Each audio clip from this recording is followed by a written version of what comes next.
Today I want to walk you through a real problem that came up just a little bit ago.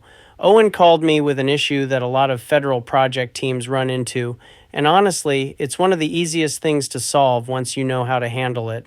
His painter was refusing to paint the shelves in the closets. Why? Because he said, "It's not shown and it's not part of my agreement."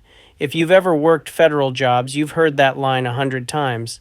So the first thing I asked Owen was, okay, when the officer in charge called you and said, hey, the shelves need to be painted, you of course said, show me in the project documents where it's required, and I'll be happy to paint the shelves. And I already knew he didn't say that, but that's exactly what he should have said. The officer pointed him to the specifications. The section that says all surfaces must receive 1 coat of primer and 1 top coat of paint. Pretty straightforward.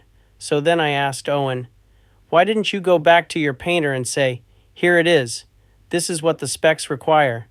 And he tells me the painter is still refusing to paint the shelving. And now he wants $500 to do it. This is where teams get themselves in trouble. They think they have to debate. They think they have to negotiate.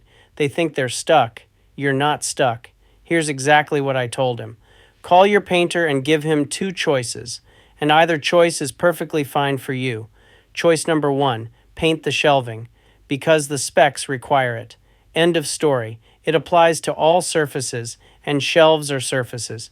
Choice number 2, if he refuses, you're going to hire someone else who will do it. And every bit of that cost, which might end up being $2,000 by the time you pay the new painter, cover the administrative time, and all the coordination, that amount is going to be deducted from his payout. Both options are fair. Both options are allowed. Both options are within your rights on a federal project. And I told Owen, don't be emotional. Don't argue. Just lay out the 2 options calmly. Whichever one he picks is fine. That solved Owen's problem instantly, and that's the lesson. Most of these issues aren't complicated. You don't argue about whether something is drawn. You don't argue about whether it was shown. You go straight to the specifications because the specs control the work. Once you know what the requirements really say, the rest is simple management. I hope this gave you something useful that you can apply out there in the real world of federal projects. And I'm looking forward to sharing more strategies, more real examples, and more step-by-step solutions that help you protect your team, solve problems fast, and keep these jobs moving. I'll see you in the next one.